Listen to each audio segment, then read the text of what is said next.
Okay, welcome to the fifth episode of A Sense of Belonging. This is where we bring people together to discover what makes them feel like they belong in the world based on their career, their background, their emotional sense of truth. It's a place where we feel like we can really connect to the hearts and souls of our guests and our audiences. So thank you so much for joining. Today we have Monique Marvez.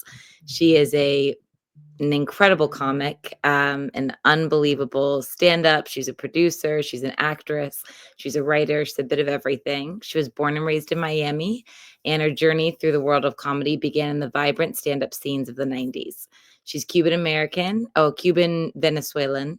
Excuse me. It's okay. Chat GBT. Go ahead. ChatGPT, Cuban Venezuelan, and and she rose to prominence, earning a reputation for her fearless and authentic comedy style. And she really does have fearless and authentic comedy style. So she's led numerous television appearances, Comedy Central, Showtime, HBO. She's a prolific writer. She's contributed to various comedy specials and Don't shows. oversell me, Nicolette. Let's just get to the show. Like, don't Okay. oversell me. So, yeah. Okay, Monique. So, Monique, welcome. Thank you. Today we're going to be talking about obviously a sense of belonging related to your story. So, let's talk about, first of all, you came from, Cuban-American, Venezuelan heritage. Latino, just hodgepodge. Exactly. So, and you were raised in Miami. So, Yes, ma'am. how do you I mean, in terms of being kind of like a sort of mixed culturally and being brought up in Miami, where did you feel home was?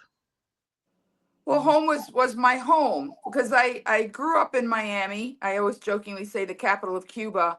So I didn't realize that the rest of the country wasn't bilingual or colorful or until I started traveling as a comic because most of my life for the first 30 years was spent in Miami, and I came up in the comedy scene in Miami a little bit, but mostly through the alternative venues, the gay bars and cabarets of South Beach, because my comedy began, it kind of emerged at the same time that South Beach emerged from being, God's waiting room. So it was pretty amazing.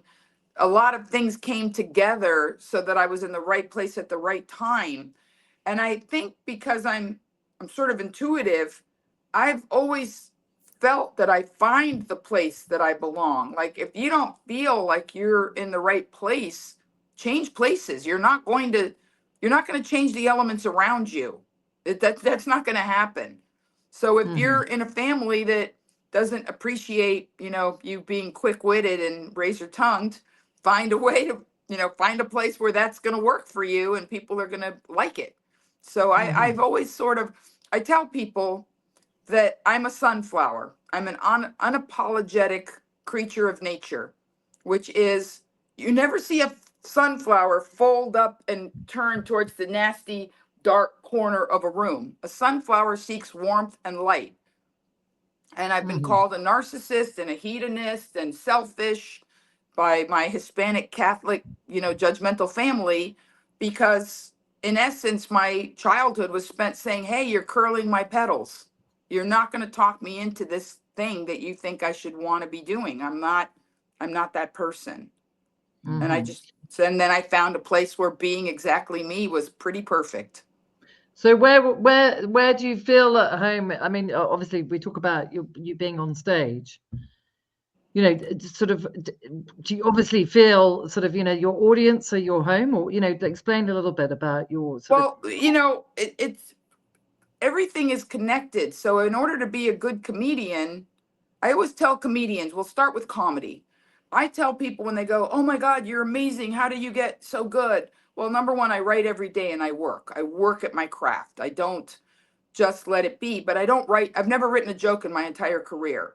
I tell the truth. I find something that matters to me in my journaling. I journal every day. I write every day. And within those words, there are things that matter to me that move the needle. So I take those ideas and I figure out how to make them funny. So even in my act, I constantly say, I just tell the truth and wrap it in bacon. And if you don't like bacon, you can dip the truth in ranch. But people walk up to me after every show and say, "Oh my God, I feel like I just went to a sexy TED talk or therapy," or, like, that's not even comedy, and I even say it in the middle of my act. The hardest laugh I get every night is when I go, "I wish these were jokes." And people laugh and laugh and laugh, because you have to begin from that sense of voice. What am I trying to accomplish in this form, in this art form? So I tell people that are asking me questions, you have two options that you need to think about: when to open the kimono and when to let it fall, because you're never going to belong anywhere, on stage or in life, until you're Mhm. yourself, until you're naked, until you're not hiding behind any. People want people to love them, but I always say, how can people love you when they can't get to you? Mhm. So when did you feel you were seen by the audience? Second grade, when I was always the star of every school play, not just because I could memorize the lines, but because the teacher knew, like, this one's different, put her in charge. So basically kindergarten actually was the first time I starred in our kindergarten pageant, and nailed it. I nailed the kindergarten pageant. Mhm. So you grew up in Miami, and then where else? Tell us a little bit about your journey. Well, I started comedy in Miami. I was doing very, very well. Big fish, small pond. Was starting to book local commercials, like good, high-paying commercials in South Florida, and doing a lot because Miami was becoming quite the scene in the '90s. And then I was picked because they always have those LA Weekly, and Miami is the New Times. They always had these alternative newspapers in the '80s and '90s and early 2000s that do like the best of, the best of the city. And in '92, I was picked the best new talent in Miami. And that was saying a lot because we had people that have gone international: Nestor Torres, Albita, big people. And so people started seeking me out. And I landed a spot in Montreal at the Montreal Comedy Festival. And then people all over the world, but the United States, saw me. And I did my first sort of comedy tour. And once I did the comedy tour, I met a man in Louisville, Kentucky, and fell in love. And we decided to get married in 1993. And I left Miami and lived in Louisville for about a year and a half, because it was perfect. It's the middle of the country. I could get to Chicago, Cincinnati. It was just the right move for love, for comedy, for everything. And so I moved to Louisville, and he was originally from California. He had moved there for a multitude of reasons, none important in this podcast. And then we both moved to California together. I kind of like took him home, but we had this pit stop while I built my career, and then we moved to California. Hmm. Mm. So, and then in California, I mean, I've did been in you, were you, California since 1996. I mean, I've left for television and radio contracts, 2 years here, 2 years there, but the vast majority of the last 29 years, I have lived in California. okay. What's the comedy scene like in California? It's exceptionally vibrant. I mean, every bar, people love comedy. So every bar that can put up an orange crate and a microphone tries to do an open mic night. So there's Yeah. always something fun to do. Yeah. Fantastic. So, Nicola, do you want to talk about the creative part? Yeah, I mean, I guess comedy's so interesting and stand-up is so fascinating because I think your authenticity as a person is very important. I think playing the authenticity can obviously be risky, and I guess kind of what you're already alluding to, but how do you stay true to your voice while being on stage? How do you let that be kind of the current that guides you? Well, it depends on who you admire. People always ask me, who were your inspirations? And my inspirations were Richard Pryor, Joan Rivers, the Mm. people Mhm. that were willing to open the kimono in art, we call it chiaroscuro. Comedy is tragedy plus time. The people that are willing to show the darkness, how they got there, which was Pryor's brilliance more than almost anyone. But Yeah. even Joan joking about being a mother and not as pretty as other girls, and et cetera, et cetera.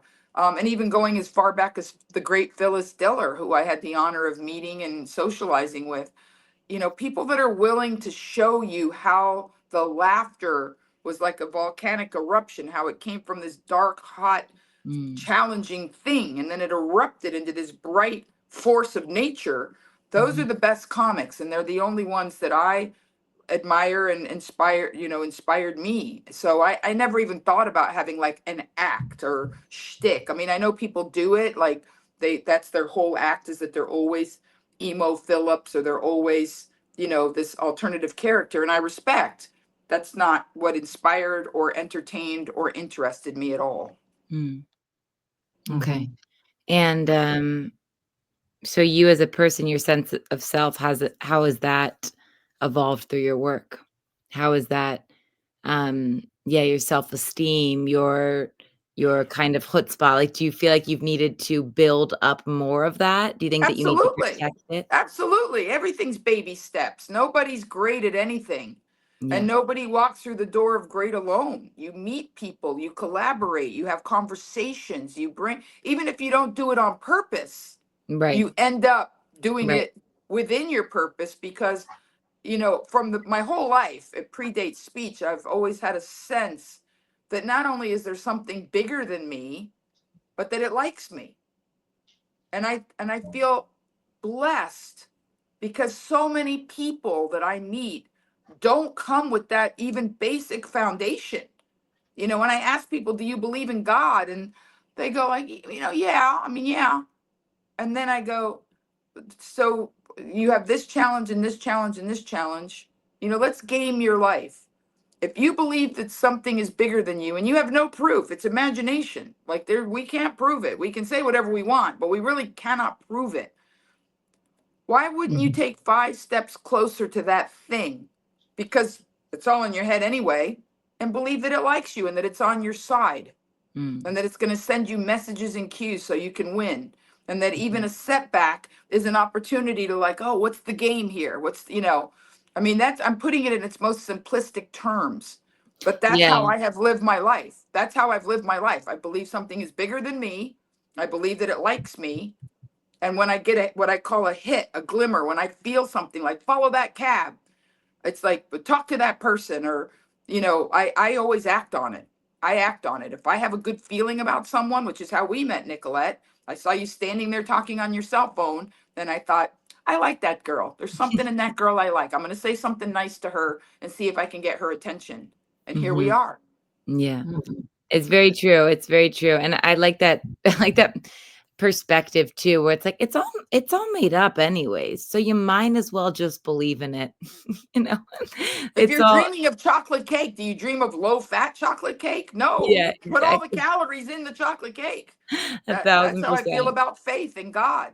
If it's Yeah. all fantasy anyway, make it the biggest, most amazing one you can. Yeah, it's so true, it's especially in our world today, I think that, the way that we're going is kind of showing that it's like, these are p that people anyone can believe anything and it happens and it's real. So might as well just believe in good and hope that it likes you and believe that it likes those around you and whatnot. And that it will only transfer to good as well. Because it's true, we have no control over what's going to happen, but we can have a little bit of control over our minds, in that All way. of the control, not a little bit, all Yeah. of the control.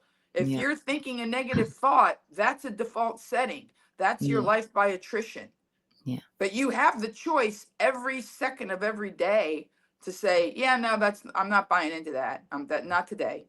I do So it all the true. time. I tell my friends I put the devil on hold because the devil is doubt. It's as simple as Mm. that. When you Yeah. doubt yourself, Yeah. then that's it. Then that's the devil. That's where it starts. That's the wedge Yeah. that separates you from your knowingness, is that doubt. Yeah. So So so how has your sense of self evolved over time through your work, through you being an actress and a comedian and because people like me. They clap and they laugh and they give me more money. So I'm like, okay, I'm going in the right direction. Right. Right. I love to call her little bitch, the devil, I call her little bitch, like, Okay, whatever, I it's like like, that. I always find her in hormonal cycles, I'm like, "Little bitch, little bitch," but if you can separate, whereas if she kinda gets too far in there, and she runs the show, you're like, "No, no, no," but if she's just a little bitch, it's okay. Not today.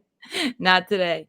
And then, yeah, so basically, my question too is for stand up, for acting, for, writing, is stand-up your heart or is all of it your heart? But for you, like, what is your There is life's blood? I think there's a thing inside of me. My destiny is to use whatever, but comedy is the best because everybody loves comedy. To to to hand out golden keys every night, which is just how to think about the world a little bit differently to free yourself from anxiety and fear and worry. And if seeing me doesn't do that for you, at least let me be a powerful enough performer that I've distracted and suspended your anxiety for the time that I've been in your life, whether it's Right. 15 minutes or an hour. At Right. least let me do that for you. That's really beautiful because Katrina and I know a lot of, comics in Barcelona as well. And this, I think, just happens in general that stand-ups get a certain reputation too as being very, very, very, very, very, It's just a I lot of think, berries. yeah, well, mentally under it, like just sad and depressed. A And I lot of think them that, are because they and don't do the work. You have to do the work. And the work is to become a better human being. If you're just bringing your damage to the public to make you feel better, I have a lot of comedians that get mad at me because they're like, when am I going to get a headline, or when is my stuff going to go viral? Like everybody now that I'm doing so well after 35 years of extremely hard work, look at me and go like, must be nice, like that, you know? yeah, And I completely let it go because that's who I am. yeah, And then they'll say like, when is this, or when am I going to get paid, or people don't book female comedians, or a million things that are not true of my life. mm, And I say, to paraphrase the great John F. Kennedy, what it's not what comedy can do for you. What are you doing for comedy? Are you writing? Are you working on your craft? Are you mm, reaching back to help an open micer? What are you bringing to the art form? Because when you bring it, it's there. I promise. It's yeah. not about you. If it's about you, then don't, then be honest about that. And that's okay because there's plenty of egocentric, maniacal, depressing comedians that are hilarious. They are. I see Mhm. them in New York all the time. Yeah. But they self-sabotage. So no, you're Right. not going to get TV appearances, and you're not going to get European tours. You're going to have your little guys that follow you around the village and think you're a god, and that's okay for you. That's your comfort zone, and I respect that. But don't be hating on people that were willing to get out of their comfort zone and do the Mm, work. yeah. So true. Mhm. It really comes down to the work of also, I think, connecting your job to your life and to your sense of purpose, and having that be connective tissue, having who you are as a It's person all be who. connected. It's all connected. And if anybody who tries to compartmentalize their um morality, people have I know a lot of comics that are happily married with kids, but if they're out of their, zip code, area code, whatever it is, it's like, oh well, my ego needs a boost and there's a cute person waiting for me in the lobby, and that's just a perk of being an enchanting performer. One of the perks is that I get to use the power that I Right, amassed on stage to sleep with this person or go get high with that person, or right. whatever. It's a perk, it's in the basket. I'm like, okay, that's you, not my Yeah. jam. So how do you connect the audience with your comedy? I mean, you talk about personal growth and self-discovery, and No, I just have the genuine intention in my heart before I go on stage. I literally, even when I was on the radio, I would pray and I would say, what do you want them to know? And the voice would say, tell them they're not alone, tell them there's nothing to be afraid of, and tell them that goodness must be invited in. God is like a vampire. You can't want good and live in fear and doubt. Like, you have to say, I believe in you. Come in, sit on the couch. I'm a little nervous. I don't know you that well. This is my first time understanding that I have to have an actual relationship with something bigger than me. But okay, I'm a little shaky. I'm going to try it. But you must invite it in. You can't want it and constantly doubt that it even exists. It doesn't work. It's the same with money. Yeah, yeah. Do you Mhm. feel like you belong in the entertainment industry today? I believe I should be in charge of the entertainment industry today. I believe we'd be making a lot better content if I were at least the head of a studio. Yeah, yeah, yeah, yeah. So if you were in charge, how would you change it? I would make 100 million variations of the Matrix, meaning I would make movies embedded with the concept that you are in charge of your movie. And that when you understand that you're not a camera memorializing the world and taking in memories, but that you are a projector creating your own reality, that the world would just be such a better place. Mhm. And there's 100 ways. I mean, people call it the hero's journey, which is the more rough gem of that, which is find your way to elevate yourself. And in that, you will elevate others. Mhm. But So first, you true. got to believe in yourself. You got to believe you've got something to share. You got to believe you're blessed and you have a destiny. And there's something inside of you that needs to come out. Because if you don't start there, the rest is just a slog. It's a lot of work. I haven't worked a day in 3 decades. Yeah. Yeah. It's very inspiring to hear that as well, and I'm sure it's really nice when someone thinks that they're going to a comedy show. I mean, weirdly, comedy shows do inspire us. If you Of think of course. when you wanna watch comedy, it's always to be inspired, to laugh, to wake up, but that, people leave your show feeling like they have a whole new sense of self because it's true, and sometimes you just have to be told.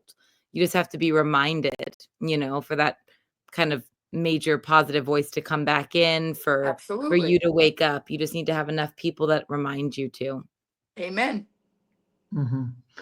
So if somebody felt like an outsider in their creative path or life, what advice would you give to them? Can you reframe the question? Because I'm not entirely sure I got the gist of it. If somebody felt like an outsider, basically didn't know their creative path in Got it. life, Got it. Got it. what advice would you give to them to, in terms of finding their way? Mm. I have I'm going to give you a very strong answer to that question because I like the question. That's why I wanted you to repeat it so I was sure that I got it right.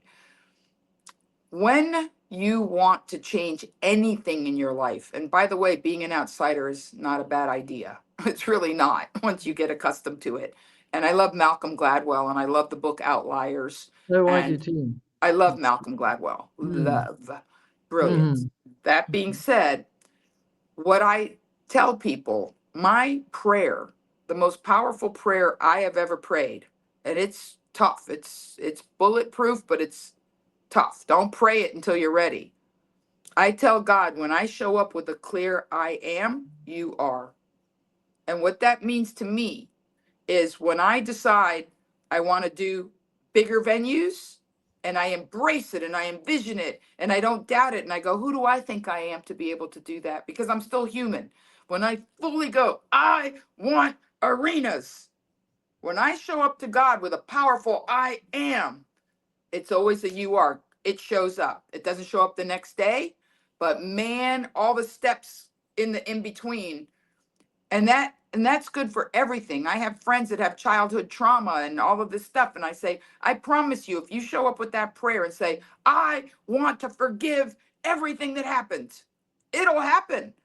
But it's not going to happen your way. It's going to happen God's way. You're going to be tested. You're going to have to talk to somebody that hurt you, and you're going to be able to navigate it if you said the prayer and you stay behind the prayer. But Mm. people don't want the change to happen in a way they're not in control of. They want it to change in a way that stays in their comfort zone, and they're making tiny baby steps, and they're like, okay, I'm fine with that. I don't know about you. I like good things faster. But a lot of people are addicted, literally addicted to trauma, to sorrow. It's comfortable. And I get it.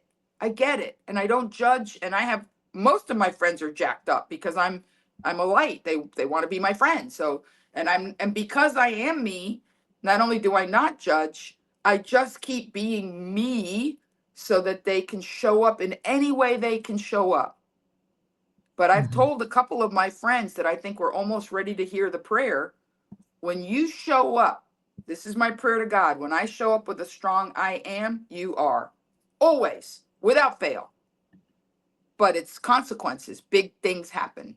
Big things happen. You are confronted with things. You are put in situations. You have to run through open doors. You have to trust. But it works. I promise. Yeah. Tell us about this video that went viral and took you on a new That's journey. it. That's it. Is I have wallowed in anonymity in a beautiful way. I always jokingly say I'm the Tom Waits of comedy. And if you laugh at that, that means you know who Tom Waits is. Mm-hmm. And Tom Waits is an amazing musician, actor, raconteur. I love Tom Waits. Admire, respect, you know. And for many years, on an unconscious level, I had a fear of celebrity. Everybody that gets in my business, not everybody, because but wants to be rich and famous for a multitude of reasons. I didn't want to be rich and famous. I mean, I wouldn't have minded it.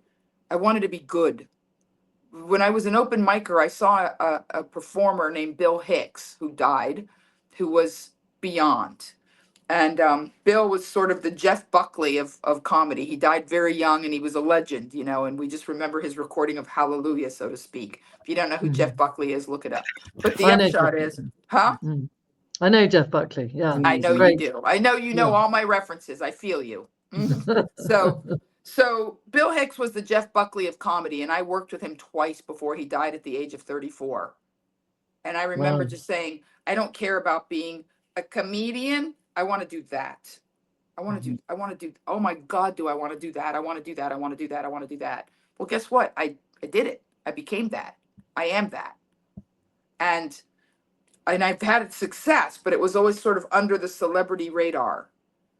And then I wanted to work on this tech project, and we'll talk about that another day off camera, that is important and I think could empower a lot of artists. And it's a thing. It's an app, but it's actually genius.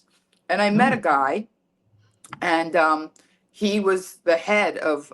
He worked with digital gaming for a very large casino, international brand. I'm just being careful, but and he loved the idea. And he came and saw me do a charity show in South Florida, and his head exploded at like the reaction and the energy and how people felt about me. And he said, with like looking me in the eye with so much love, he said, whatever it is that's keeping you from being seen by the masses, I need you to fix that. Because if everyone saw and felt you, people would be throwing money at you to build this app. So if this thing you want to do is important to you, then and the way he said it, it was almost speaking in tongues. It bypassed my own fear and my own ego, because the reality is that celebrity is an incredible accelerant. Everybody loves you and nobody says no, and you get whatever you want. And that's why a lot of celebrities die, or end up in a very bad place. It's like winning the spiritual lotto. It's like the Powerball. It's crazy. And so I realized that my fear that kept me successful at a level that I had a beautiful home, made money, travel, Tom Waits, but not was there's a difference between being a star and a celebrity. I have been a star since the day I was born. A star is an illuminating body. A star is something you navigate by. A star is a leader. A star is, a star. I've been a star. I've been a bright light. I've been a strong force since I was born. Celebrity is about exposure, loss of control, having other people involved in your life to a degree because you can't manage certain levels of exposure, whether it's on stage or, now you have people, and the thought of celebrity, of me, of strangers knowing me and feeling like they know me was terrifying because not everybody's going to get it right. And I sampled that on the radio when I was number one drive. If people didn't like something, here's how crazy it is, Katrina, and I'm sorry to be so long-winded, but stop me if you can signal me. Mm. You know, when you're on the radio and somebody calls into the show and says something, if I don't say, I hate that, then I would get emails from people saying, like, you said, no, I didn't say, the caller said. But celebrity, loss of that level of control of your identity and your persona was terrifying. And especially after I'd seen it on a small scale, because I was #1 in San Diego and I couldn't walk up to a podium and say table for two and somebody go, are you Monique of Monique and the Man? I listen every morning, blah, blah, blah, blah. And then you would sit and you'd be eating your artichoke and somebody would just slide in the booth and start talking to me. And because to a degree, being a celebrity is a peculiar transactional relationship where you are getting strangers to love you. Mm-hmm. And love is the most important commodity on earth. So if you're in that transaction, to whom much is given, much is expected, and the universe seeks balance. If I Yeah. become when I become the Taylor Swift of comedy, I will balance that level of celebrity with philanthropy, with you. The universe seeks balance. So I was terrified of the scale and the loss of control. Mm-hmm. And when I had a sit down with the Lord, with God, and said, I want all the money. I want all the celebrity. I want everything that's in your bank account that's meant to come to me, because I know I will do good with it. I do not doubt myself. I am not a damaged person. I'm not going to sleep with strangers and die of cocaine addiction, or not that I would do any of that anyway. That's not even in my history. I'm making jokes. Please be clear on that. But whatever my hitch and my giddy up, because we all have them. I've been married 3 times. I'm like, I won't get married the 4th time and have to pay alimony, which I did the 3rd time. Whatever it is, I told the benevolent force, give me everything because I'll know what to do with it. If I had Oprah money, I would have white planes with my picture on the side dropping care packages. I would be above geopolitical. I would be giving food and shelter and backpacks and sleeping bags to people in war zones, completely not either side, bipartisan. Like, I don't care who you are. If you're an old person, if you're a child, if you're a civilian, I'm here. Here's a backpack and a hot pot to make tea in your shed. And when I got comfortable and I realized that celebrity doesn't have to be about self-aggrandizement, it can be about a movement of energy and material goods, then I showed up with that I am, and then I had a video go monstrously, game-changingly, life-alteringly viral. And that was last year. It's still going. And it's still going. It's still Amazing. climbing. It's still being shared. It blows. The numbers at this point are beyond my comprehension. Okay. So just coming back to the sense of belonging, where do you find your sense of belonging? Is it your In the audience? world, in the whole world. Because once you know that you're not alone and you really know it and embrace it, then all I have to do every day is, Katrina, is just say what I'm saying to you in 100 different iterations to everyone that sparks me, like our friend, and the world just gets better. Like, look, now I know you. 2 months ago I didn't know Nicolette. So you keep expanding that, but that is the people you meet, basically. That's my audience. I mean, people when they say I don't meet anybody, do you smile at the grocery store? Yeah, Do you turn in line and I don't mean you, the rhetorical. When Mhm. people feel because there is an epidemic of isolation and loneliness that's taking people down faster than any disease. Mm-hmm. And I also- feel like we can change that. That's why we started this podcast, kind of. Well, that's my point, is that let's make technology fulfill the promises of the unlimited good that it could do. Mm-hmm. Yeah. So this is why you want to build an app for the industry, for the Well, creative. yes, and obviously I'm delighted to talk to you about it at any time. But I had an idea that came to me in a massive download, because that's how I get my ideas. Information. Yes, I was sitting in a meeting with a friend of mine from I can tell you I was in Sirius XM with a friend of mine who was trying to get me a syndicated show in New York.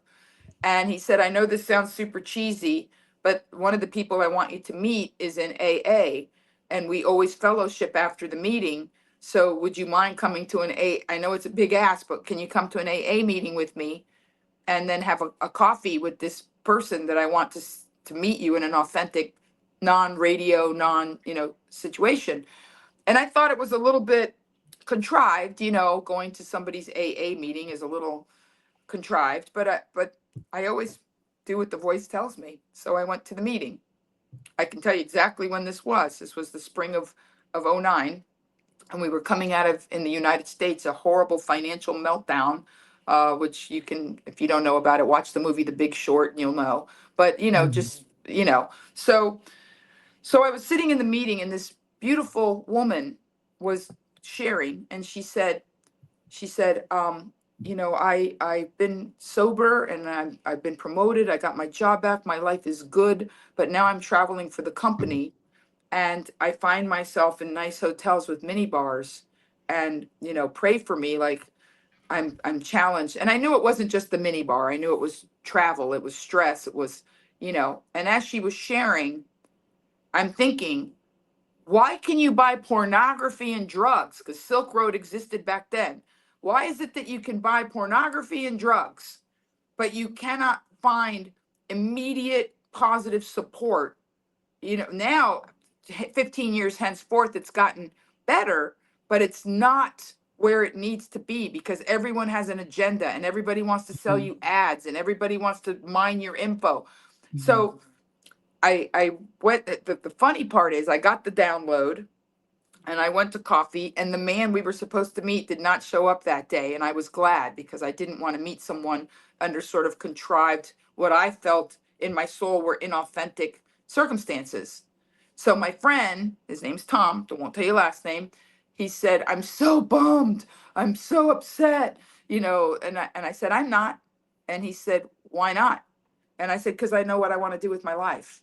He said, what? I said, I want to create wildly entertaining, community building, uplifting, non-denominational, like just general uplifting aspirational content for multi-platform distribution. I'd never said those words in my life. I didn't even know how to pronounce some of them before they came out of my mouth. I said, I want to create. He's like, what? I said, I want to create community building, uplifting content for multi-platform distribution. And it was a Nice. download. And I've just been tracking social media, how it works. I trust me, I'm like, that is my really, like, studying how people interact with tech and how it works, and more importantly, how it's not working. And so when I met this guy, he was like, you need to do that. You need to do that. And I said, okay. And he said, and I'm giving you shorthand. He said, if you were famous and you pitched somebody that idea, they would give you money, a lot of it, Mm. because it Yeah. needs to happen and you would be the face of the brand. Yeah.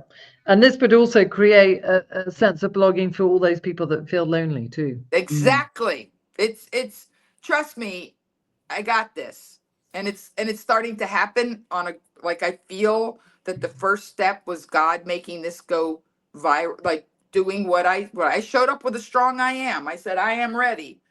Do what, Okay. raise my profile. I'll take Hmm. the slings and arrows of the haters. I just want all of everything you can send me so I can help as many people as I can. Well, we look forward to helping you and finding a way to make it happen, Monique. Yay! So just to sort of finalize this conversation on a sense of belonging, that what if you could sort of leave one sort of comment on one truth about belonging that's taken you a lifetime to learn, what would it be? Surround yourself first with inanimate objects that bring you joy. Even when I was a broke ass road comic, I would Mhm. go to a thrift store and buy a painting for $5 that made me happy. You have to surround yourself with visual and physical cues in your isolation that make you joyful. If there's something that reminds you of a sad moment, but you're having a hard time because there's a melancholia, there's a feeling attached to the item, then put it in a closet and look at it as needed.